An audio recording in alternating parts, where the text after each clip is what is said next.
Buenas tardes a la audiencia. Mi nombre es Bernardo Santander, residente de primer año de la especialidad de ginecología y obstetricia. Mi tutor para esta charla es el doctor Milton Gómez, ginecólogo y obstetra y también epidemiólogo. El tema para hoy es desproporción cefalopélvica de definición y sonopartograma y su utilidad en el diagnóstico de la desproporción cefalopélvica. Entonces, respecto al contenido, vamos a revisar primero la definición de desproporción cefalopélvica y algunas generalidades, y posteriormente vamos a desarrollar el tema del sonopartograma y la utilidad del diagnóstico en la desproporción cefalopélvica. Posteriormente vamos a ver unas generalidades también de la utilidad de la ultrasonografía en otros contextos. Y para finalizar vamos a terminar con conclusiones. Entonces, tenemos que respecto a la definición de la desproporción cefalopélvica, es un término que utilizamos para describir la disparidad de las dimensiones de la cabeza fetal y de la pelvis materna. ¿Esto a qué nos va a llevar? A que haya una alteración en la dilatación y o en el descenso de la cabeza fetal cuando tenemos una paciente en trabajo de parto y que tiene actividad uterina regular. Esta es la indicación más común de cesárea de emergencia. Entonces, es por esto el esfuerzo que se ha hecho por buscar modelos o modalidades de predicción para ver si es un parto exitoso. Sin embargo, hasta el momento, pues no se han encontrado, no se han podido instaurar algunas de los modelos que se han buscado. También tenemos que en los esfuerzos, desde los años 50 se viene estudiando la radiografía. Sin embargo, esta tiene un valor predictivo bajo. ¿Por qué razón? Porque tenemos que pues la fisiología del embarazo, aquí tenemos las articulaciones que unen al hueso pélvico y estas son tipo anfiartrosis y fisiológicamente en el embarazo los estrechos de la pelvis van a ganar 1 o 2 centímetros. Entonces, cuando tenemos que la paciente llega al final del embarazo, pues ya va a ser diferente las medidas iniciales con las cuales se le había tomado la radiografía y ya no tendría una eficacia y un valor que nos sirva para definir conductas con esta paciente. También tenemos que se han utilizado imaginológicamente la resonancia magnética y la TAC, pero estas pues son aparatos muy grandes y su portabilidad y los costos son elevados. Y específicamente la TAC pues tiene una radiación que puede llevar a complicaciones fetales. Si vemos estas dos imágenes y pensamos en una paciente embarazada y vamos a ver la modalidad del parto, automáticamente pues se nos viene a la cabeza el modo de parto cesárea, ¿ya? Porque pues este chiquito va a pesar más de 5.000 gramos y una pelvis oblicua que pues por alguna patología ha llevado a que haya deformidades y no se pueda realizar un parto por vía vaginal. Históricamente también tenemos que se han estudiado medidas para las cuales podemos sospechar que va a alteración en las dimensiones de la pelvis y nos va a llevar a una desproporción cefalopélvica. Entonces tenemos, por ejemplo, el diámetro conjugado cuando es menor de 12 centímetros, nos va a llevar pues a sospechar de que vamos a tener una distocia en el parto. Un diámetro interespinoso de 9 centímetros, una inclinación del sacro, los diámetros disquiáticos menor a 8 centímetros, paredes convergentes de la pelvis y un ángulo subpúbico menor a 90 grados, nos hace sospechar de que vamos a tener problemas y va a haber una disparidad respecto a la cabeza y la pelvis. Pero ¿qué pasa con esto? Que lo vamos a ver más adelante, que este examen utilizamos como método de evaluación la valoración digital. Y esto, pues, no es muy confiable, como lo vamos a ver enseguida. Entonces, sí, teniendo esto, ¿qué podemos decir? Que salvo en los casos que hay una macrosomía fetal que es exagerada o una pelvis que está severamente comprometida, la desproporción cefalopélvica solo se puede diagnosticar durante el trabajo de parto. Entonces, la siguiente pregunta es, ¿en qué momento del trabajo de parto yo puedo hacer este diagnóstico? Entonces, aquí tenemos una publicación de la JOC de este año del 2023, en el que tenemos la paciente en el proceso de trabajo de parto, fase activa, y en este momento la paciente comienza a tener alguna alteración una alteración en la dilatación y podemos tener 3 escenarios. Uno, que la dilatación de fase activa se prolongó, o segundo, que la fase de desaceleración, que es la parte final de la primera fase, se prolonga o hay una detención en la dilatación. Entonces, cuando tenemos estos tres escenarios, debemos volver a la paciente y hacerle una revaloración. Entonces, ¿qué debemos comprobar? Uno, que la paciente tenga una buena actividad uterina. Si ya vemos que tiene una buena actividad uterina, comprobar que no tenga una mala posición fetal, comprobar que no haya factores inhibidores como iatrogenia con analgesia obstétrica o descartar infección. Y si descartamos todo eso y generamos un ambiente adecuado para la paciente y la paciente sigue en una alteración de la hidratación, la paciente lo más probable es que tenga una desproporción cefalopélvica, y ahí en este momento es que hacemos el diagnóstico y pues la paciente terminaría en cesárea.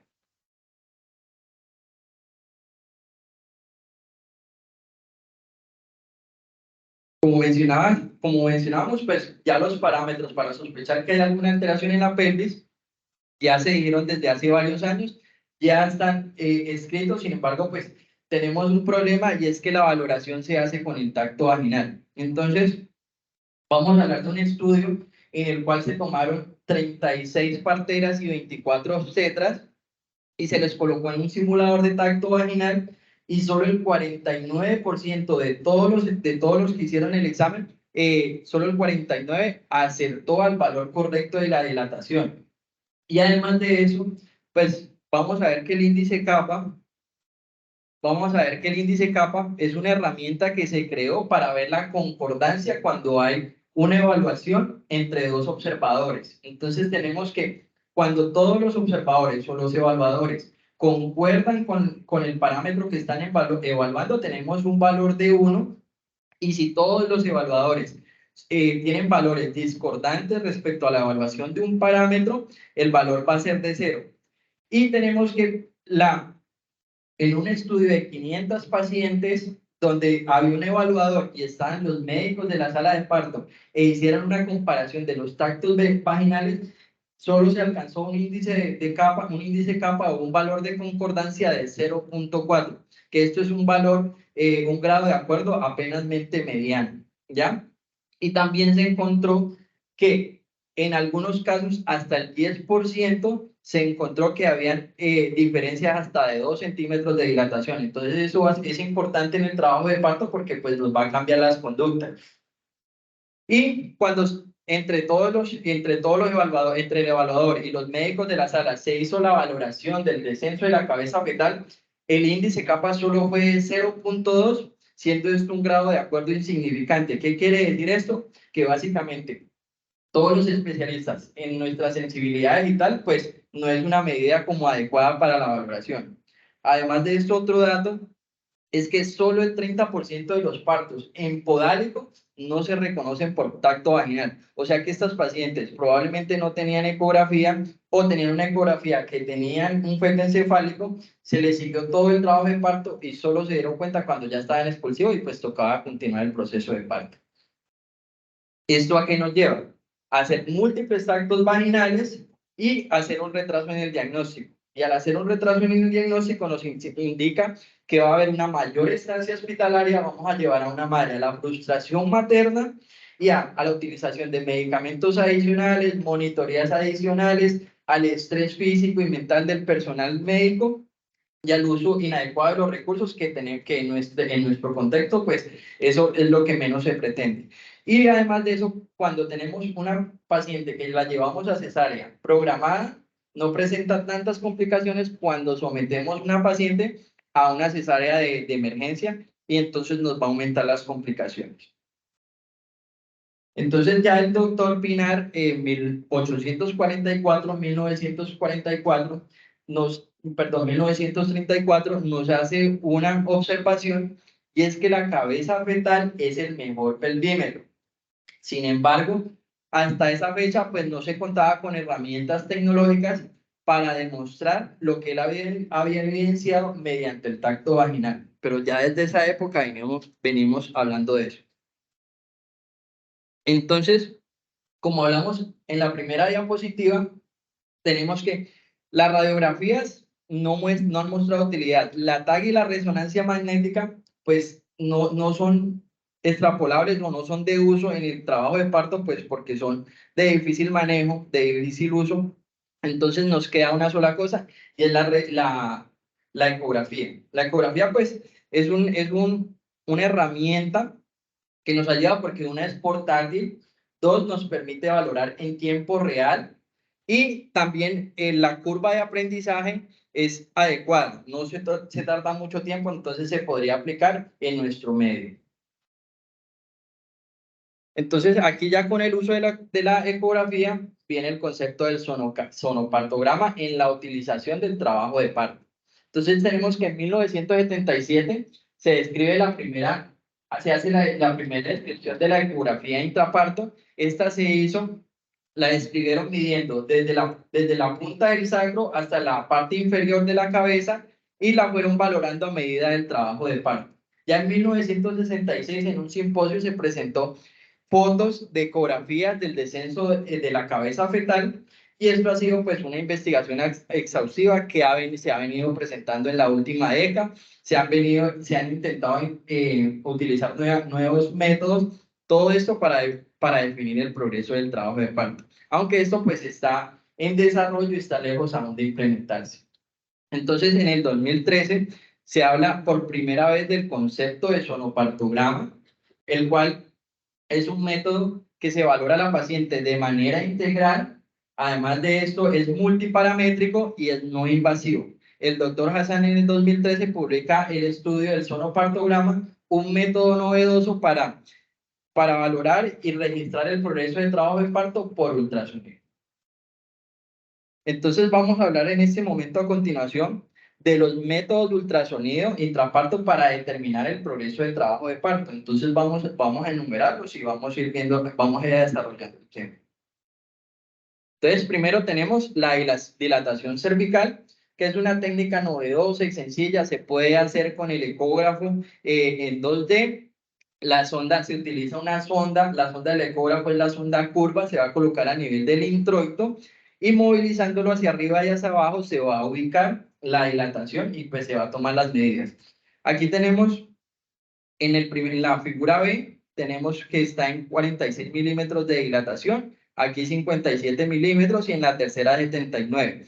¿Cuál es el inconveniente con la valoración de la dilatación cervical? Que a mayor dilatación, menor es la utilidad. Entonces, y más cuando pasan los 8 centímetros. ¿Por qué razón? Porque el cuello ya está borrado, la ecografía no lo detecta, además por el descenso de la cabeza fetal, va a esconder el cuello y va a ser de difícil valoración. Sin embargo, pues no hay que quitarle mérito. ¿Por qué razón? Porque tenemos otras medidas que nos van a ayudar a valorar el progreso del trabajo de parto, entonces pues sería de utilidad. Otra medida, otro modelo otro método que tenemos es el descenso de la cabeza fetal. En este normalmente cuando realizamos el tacto vaginal, pues utilizamos en los planos de Daly o los planos de Hodge y estos tomamos como punto de referencia las espinas isquiáticas y con esto vamos valorando el descenso. Sin embargo, con la ecografía hay un inconveniente y es que no se puede valorar las espinas isquiáticas, entonces se han buscado unas nuevas estrategias para valorar este descenso. Entonces vamos a ver dos aquí. Una es el ángulo de progresión. ¿En qué consiste este? Uno, pues aquí también se coloca la sonda de la ecografía curva, la colocamos sagitalmente y vamos a buscar el hueso del pubis. Y una vez lo tenemos, trazamos una línea longitudinal a esta y y de ahí trazamos desde la punta del pubis, cruzamos una tangente que nos cruce por toda la la cabeza fetal y esto nos va a generar aquí un ángulo. Este ángulo es el que vamos a medir. Y a medida que avanza la cabeza, pues el ángulo se va a ir expandiendo. El siguiente método que tenemos es medir la distancia de la cabeza y el perineo. Entonces, en este método vamos a utilizar el ecógrafo y vamos a utilizar también la sonda curva del ecógrafo y la vamos a colocar en todo el perineo y vamos a medir desde la sonda hasta la cabeza del perineo y esto vamos a ir midiéndolo en el trabajo de parto y vamos a ir valorando cómo se va cortando esta distancia a medida que avanza el trabajo de parto. Respecto a la posición de la cabeza, pues está demostrado que algunas posiciones nos hacen un trabajo de parto más difícil, lo que puede llevar, lo que lleva a distocias. Entonces, aquí vamos a utilizar el ecógrafo, la sonda curva, y la vamos a utilizar por medio abdominal. Y vamos a ubicar las partes de la cabeza fetal y ubicamos la fontanela. Esto nos da para hacer la clasificación con la fontanela posterior. Entonces, igual que el tacto vaginal, lo clasificamos como occipito anterior, occipito posterior, pero la ganancia de esta es que cuando se hicieron las evaluaciones, nos da un índice capa de 0.72, que es un índice capa bueno, que hay buena concordancia a la valoración. Y hay que tener en cuenta que cuando se hizo esto por tacto vaginal, hasta el 50% de esto se asignaban, la variedad de posición se asignaban erróneamente, y esto pues llevaba a retraso en los diagnósticos y podrían llevar a complicaciones. Entonces, en esta parte es una buena herramienta. Respecto al caput sucedáneo, también al tacto vaginal nosotros no podemos objetivizarlo porque no podemos medir. Cuando realizamos el tacto simplemente sentimos que hay una inflamación difusa del cuero cabelludo. Sin embargo, pues con la ecografía podemos cuantificar, ver los valores de medida, y se puede medir a través pues de la ecografía transperineal. ¿Qué pasa con el caput sucedáneo? Directamente no indica cesárea, pero lo que sí nos puede indicar es que es una medida indirecta de que está habiendo un problema en el descenso de la cabeza fetal, hay una compresión de la cabeza y eso está llevando a inflamación, y pues sería una medida indirecta de desproporción cefalopélvica. Lo mismo con la moldura, o lo que conocemos como cabalgamiento, que es cuando un hueso se remonta sobre otro hueso, y entonces podemos tener tres tipos de moldura, que está el occipito parietal, el frontoparietal y el parieto-parietal. Cuando tenemos el occipito parietal, básicamente este es fisiológico y no habría problema, pero cuando presentamos un occipito parietal, un parieto parietal, perdón, esto nos puede ser indicativo de cesárea, y más cuando se asocia a un caput sucedáneo. Básicamente lo que nos está diciendo es, la cabeza no va a pasar por ahí, probablemente hay una desproporción cefalopélvica y lo más probable es que vaya para cesárea. Respecto al asinclitismo, pues primero vamos a comenzar definiendo qué es sinclitismo, y es que es la sutura sagital cuando hay una equidistancia entre el promontorio y el pubis. Y cuando esta equidistancia se pierde, vamos a tener dos tipos de asinclitismo. Tenemos el asinclitismo anterior, que el punto de referencia no es la sutura sagital, sino es el hueso parietal. Entonces, la presentación que vamos a tener a la valoración va a ser el hueso parietal, y la sutura sagital se va a ir hacia posterior. En la siguiente vamos a tener un asinclitismo el asinclitismo posterior. Lo que vamos a tener en la presentación va a ser el hueso parietal posterior, que lo tenemos aquí y aquí se ve en la ecografía, y la sutura sagital se va a ir anterior. ¿Por qué es importante esto?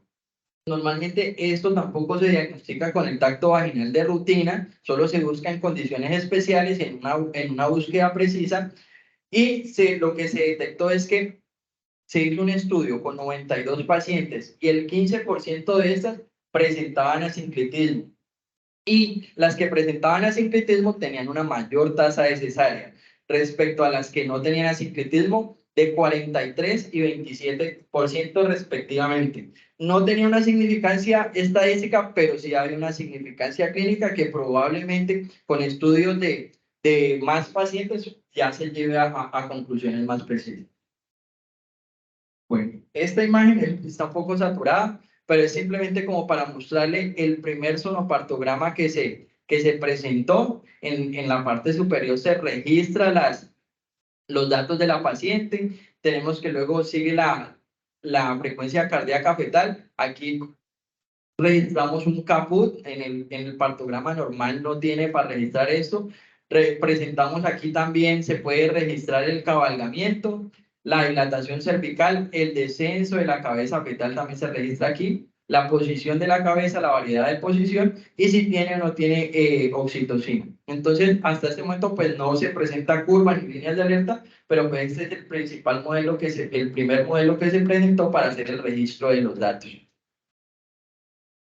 Bueno, entonces vamos a ver también algunas medidas adicionales que se han intentado instalar en pro de conseguir la predicción de una desproporción cefalopélvica. Entonces tenemos este estudio del 2018, perdón, tenemos este estudio del 2018 en el cual se intentaba medir el grosor del tejido retropúbico para valorar la desproporción cefalopélvica y definir si este grosor estaba asociado con los índices de cesárea. Entonces, definimos el RTT o grosor del tejido retropúbico como la distancia más corta que hay entre la cápsula de la sínfisis púbica y el borde externo del cráneo. Entonces, aquí tenemos la sínfisis y este pedacito sería la distancia que nos queda, la más corta, para evaluar el tejido retropúbico. Entonces, se tomaron 129 pacientes con 3 operadores.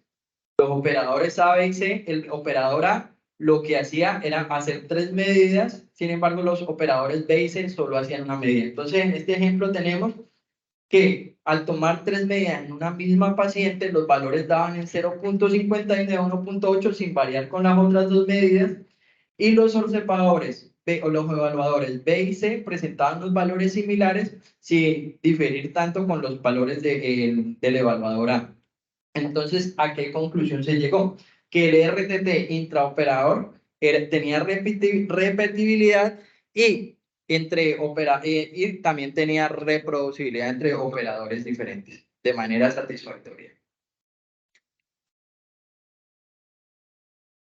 Entonces, aquí tenemos que con el estudio que hicieron, encontraron que si una paciente tenía valores de 1.45 centímetros, tenían un parto vaginal exitoso, pero si encontraban valores de 0.6 centímetros o menos de tejido retropúbico, las pacientes iban a terminar en cesárea.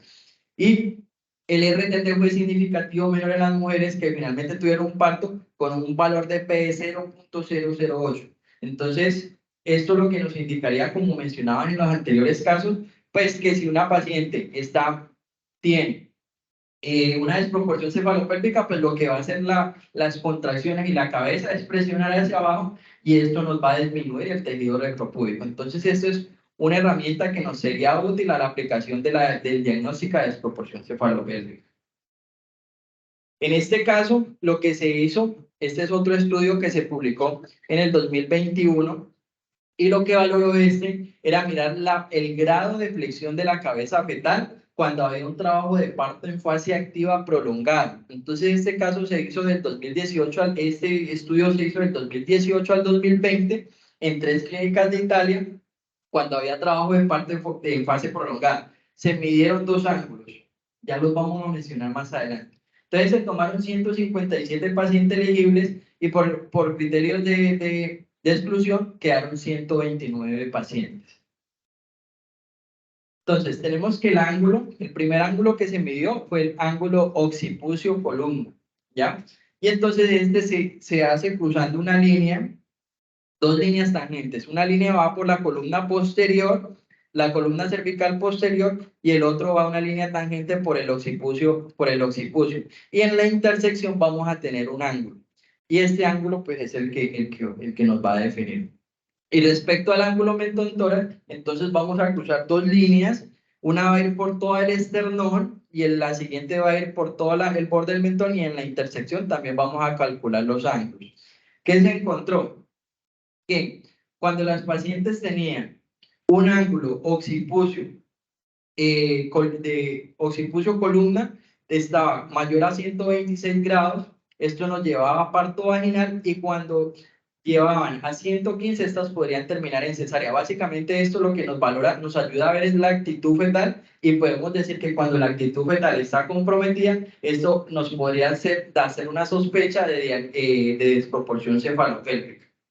Los valores fueron tuvieron significancia estadística con valores de 0.006. Y cuando valoramos el ángulo esternón-mentón, se encontró que cuando las pacientes tenían un ángulo de 27 grados, iban a parto vaginal, y cuando tenían un ángulo de aproximadamente 56 grados, terminaban en cesárea. Entonces, esta también básicamente es para nos ver la actitud fetal en la flexión de la cabeza, y tenía un valor estadísticamente significativo. ¿Cuáles fueron las conclusiones del artículo?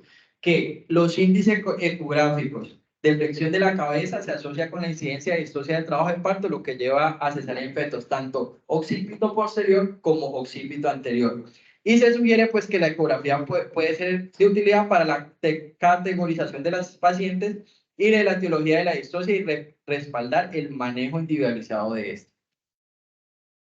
En este estudio, que se publicó en el año 2020 y 2019, tenemos que se valoró, se hizo una comparación y se vio que cuando las mujeres iban a cesárea, era diferente el ultrasonido con respecto a las pacientes que terminaban en parto vaginal. Entonces tenemos 315 pacientes, que 261 fueron a parto y 54 fueron a cesárea. Y entonces se valoró el descenso de la cabeza fetal por las medidas que ya hablamos anteriormente, que fue el ángulo de progresión y la distancia períneo-cabeza, y de esta manera pues evaluamos el progreso. ¿Qué tiene característica esto? Que pues fue un estudio observacional, y los médicos de la sala de partos no sabían respecto a los valores que estaban en la ecografía, y los investigadores desconocían los valores del tacto vaginal de las pacientes que estaban evaluando por el equipo de médicos de la sala de partos. Entonces, ¿qué tenemos aquí? Aquí vemos como este es un ejemplo de una paciente que a las 11 de la noche tiene una dilatación de 1 centímetro, la estación está en -2, y tenemos el ángulo de progresión de 97 grados. A medida que va pasando el tiempo, ya a las 9 p.m. del otro día tenemos una dilatación cervical de 5 centímetros con una estación en 0, y ya el ángulo nos ha aumentado a 155 grados. Y por los valores de la distancia cabeza-perineo también hay unos cambios, una progresión. Tenemos que a las 11 de la noche cuando ingresa tiene 1 centímetro de dilatación y una estación -2 con 6 centímetros de distancia cabeza-perineo, y ya al siguiente día 9 p.m. ya tenemos una dilatación de 5 centímetros, y ya esta medida ya se ha reducido a 3.25 centímetros, o sea que ha habido un progreso. Aquí tenemos registrado en tablas cómo se comportó un trabajo de parto, de las que terminaron en cesárea y las que terminaron en parto vaginal. Entonces la línea azul está marcada para el parto vaginal y la roja está marcada para cesárea. Y podemos ver que las evaluaciones y el comportamiento que se dio en el trabajo de parto, tenemos aquí en el eje de las Y el ángulo de progresión, y en el eje de las X tenemos aquí la dilatación cervical, y podemos ver que a medida que aumentaba la dilatación cervical, los que terminaron el trabajo de parto y parto vaginal tuvieron un ángulo de progresión que iba en aumento. Sin embargo, cuando las que terminaron en cesárea, podemos ver aquí el comportamiento de la mayoría en las diferentes horas que tuvieron un progreso. Sin embargo, este progreso fue disminuido. Entonces, esta es una herramienta que podríamos también tomar decisiones. Y respecto a los cambios de la distancia cabeza-perineo, vemos también el mismo comportamiento. A medida que avanza, aquí en el eje de las X, está la dilatación cervical, y en el eje de las Y está la distancia cabeza-perineo en centímetros, y vemos que a medida que avanza el trabajo de parto, tenemos la dilatación que va avanzando, y las que terminaron en parto vaginal, hubo una disminución en esta distancia. No obstante, las pacientes que terminaron en cesárea, la disminución de esta cesárea, el progreso fue menor. Entonces, en esta tableta lo que tenemos es en la que miden la medición del error estándar, el cual es cuando tenemos dos variables y el error estándar lo que hace que mide. Aquí tenemos, por ejemplo, el ángulo de progresión y tenemos el descenso de la cabeza fetal, la estación de la cabeza, perdón. Y entonces vemos que el error estándar lo que se hace es, lo que mide es cuando una variable cambia, cómo cambia la otra variable. Entonces vemos que a medida que de los grados que cambian, por cada grado que cambia el descenso de la cabeza fetal, va a cambiar, va a haber una disminución de una disminución de 5.28 grados de ángulo de progresión en las pacientes que terminaron por cesárea. Lo mismo en la dilatación cervical. Por cada grado de dilatación cervical que presentaban las pacientes, había una disminución de 1.35 grados del ángulo de progresión respecto a las que terminaron en parto vaginal. Todos estos con una significancia estadística de 0.01.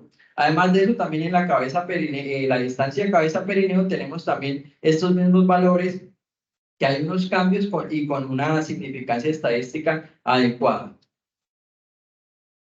Entonces, ¿cuáles son las conclusiones del artículo?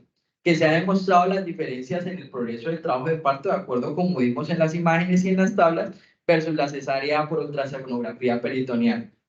Y que esta es una herramienta potencialmente predictiva de las mujeres que requerirán un trabajo de parto por cesárea debido a la falta de progreso. Esto nos ayudaría, pues, a evitar que la paciente continúe en su proceso y llevarla a lo que ya mencionamos anteriormente. Bueno. Ya para finalizar, vamos a ver la utilidad de la ecografía, no en el contexto intraparto para el diagnóstico de desproporción cefalopélvica, sino en dos contextos. Uno, cuando lo usamos antes de iniciar una inducción de parto, y luego vamos a ver un artículo para ver la utilidad cuando ya hemos pasado toda la primera etapa del trabajo de parto y ya estamos en una segunda etapa. Entonces tenemos pues que la ecografía ha sido de mucha utilidad desde que salió, pues porque primero nos ayuda en las primeras etapas del embarazo, nos ayuda a la edad gestacional, y esto pues nos va a decir exactamente cuántas semanas tiene y nos va a evitar que la paciente pues llegue a un posttérmino. Entonces con esto puede ser criterio de elegibilidad para una paciente de inducción de parto. También la utilidad de la ecografía la podemos ver en las posiciones, en las presentaciones. Si una presentación podálica o una presentación cefálica también nos ayudaría a definir la conducta. Tenemos que nos ayuda a valorar en las pacientes que se les va a hacer un TOLA, que pacientes que tuvieron cesárea y las vamos a llevar a inducción del trabajo de parto o alguna alteración de la paciente. Entonces, la utilidad de la paciente antes de iniciar una inducción del parto, pues tenemos que respecto a la elegibilidad de la paciente es adecuada. Sin embargo, ¿qué tan adecuada es cuando va a predecir un trabajo de parto y un parto exitoso? Entonces se tomaron variables diferentes, entre ellas las que ya hemos mencionado: el ángulo de progresión, la distancia cabeza-perine. Sin embargo, pues el ángulo de progresión no mostró utilidad preinducción. Entonces, respecto a esto se han creado tablas de predicción. Sin embargo, pues aún no son aplicables, están en estudio. Como se mencionaba, este es un campo que en este momento pues está utilizándose mucho en la investigación. Y ya en la segunda etapa del trabajo de parto, cuando tenemos una paciente que está en expulsivo, y vamos a ver la utilidad para valorar si hay una extracción fallida con ventosa o no. Entonces, esto es un estudio retrospectivo que se hizo en el Centro Médico de Kaplan entre el 2011 y 2014. Se tomaron 635 pacientes, a las cuales a las 99 se le hicieron ecografía y a 533 no se le hicieron ecografía. Y con esto era para valorar si era adecuado hacerle la extracción de VA con una extracción con ventosa. Entonces, ¿qué se vio? Que a 349 se le intentó extracción con ventosa. Sin embargo, a las que no se les hizo ecografía, a 3 se les falló. pero de las 99 a 61 se les hizo extracción con ventosa y de esas no hubo falla en ninguno. A pesar de que no hubo una significancia estadística, sí hubo una significancia clínica y que pues amerita más estudios para comprobar estos hallazgos. Y que la cesárea por desproporción cefalopélvica en las que no se hizo ecografía llevaron a 49 de 149 y en las que se les hizo ecografía a 6 de 20. Otro hallazgo importante que tenemos es que las pacientes que no se les hizo ecografía y terminaron en parto vaginal o cesárea, no hubo una diferencia estadística respecto al peso de los fetos. Pero si tomamos en cuenta las pacientes que se les hizo ecografía, sí hubo una diferencia respecto al peso de 3.300 aproximadamente en las que hicieron parto vaginal y 3.549 en las que terminaron en cesárea. Entonces, esto nos puede indicar que hay una mayor identificación de desproporción cefalopélvica en la segunda etapa del trabajo de parto y también nos ayudaría a disminuir la tasa de extracción por ventosa fallida.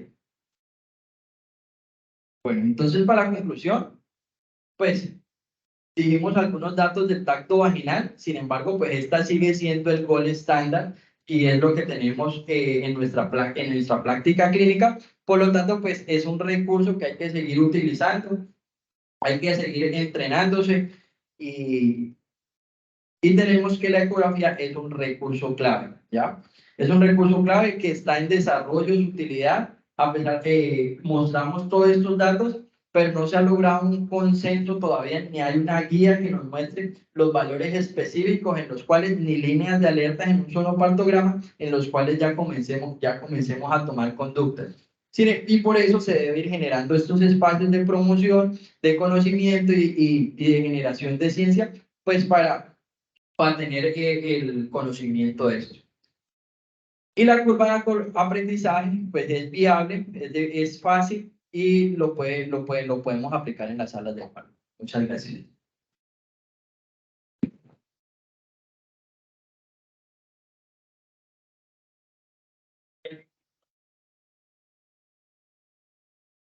A los que están conectados, ¿tienen alguna pregunta?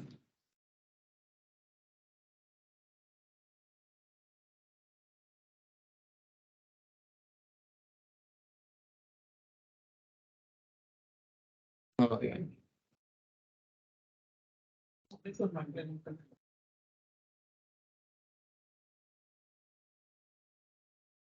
Bueno, primero felicitar a Bernardo porque hizo un esfuerzo importante. Creo que tenemos unos objetivos de mostrarles este alcance tecnológico en el uso de la herramienta ecográfica en sala de partos.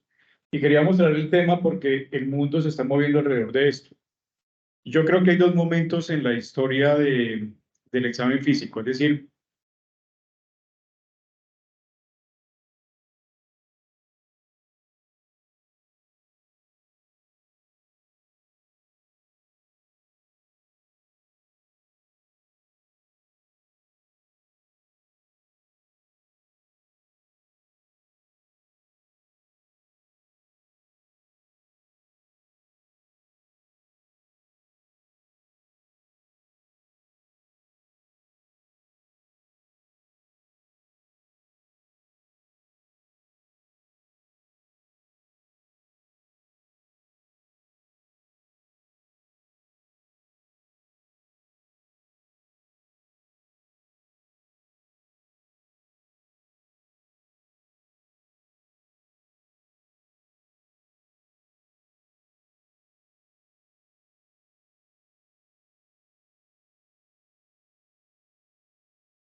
ahí está abierto.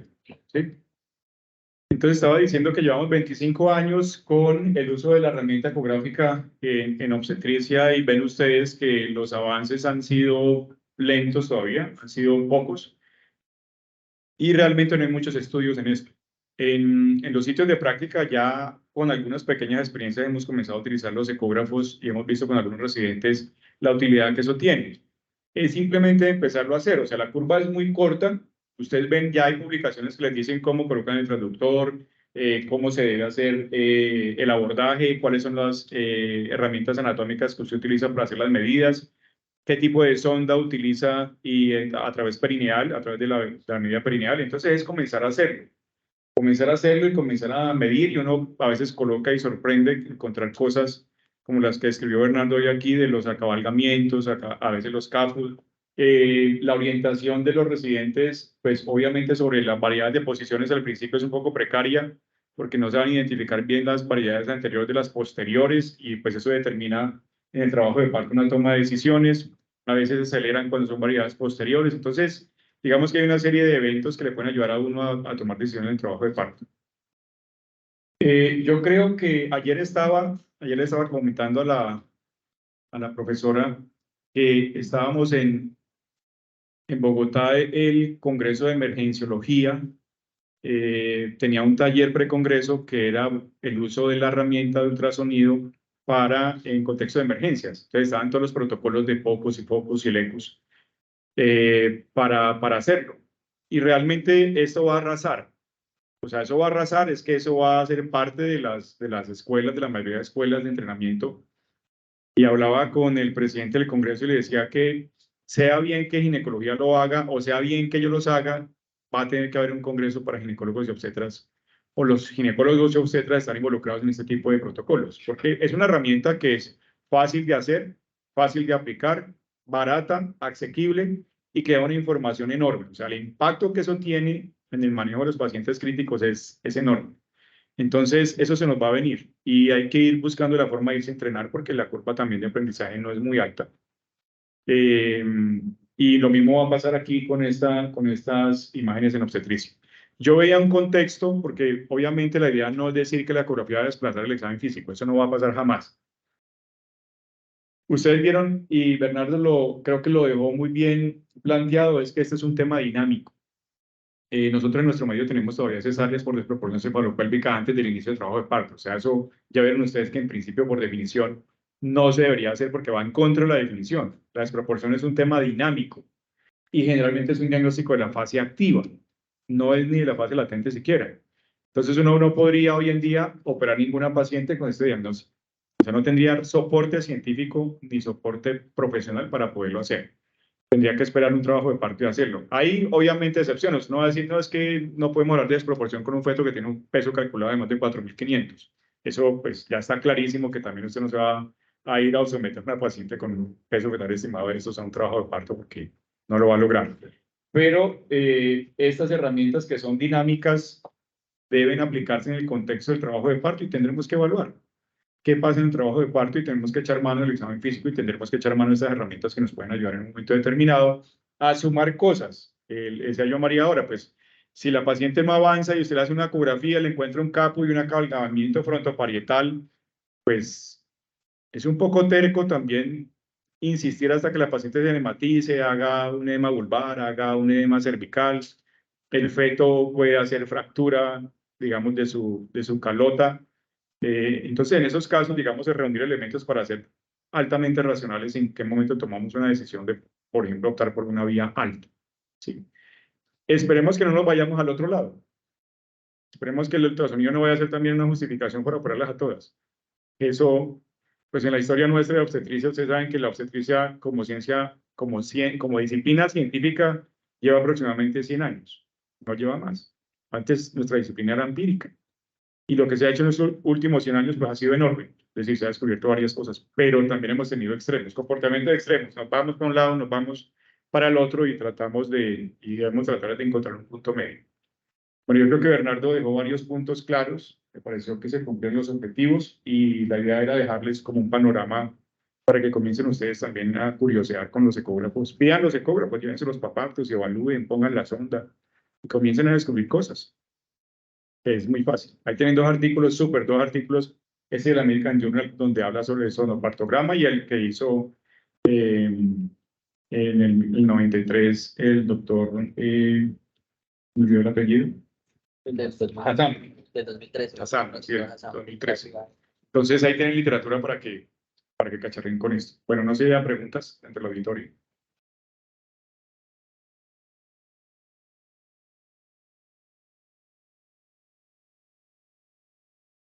De acuerdo. Gracias a todos.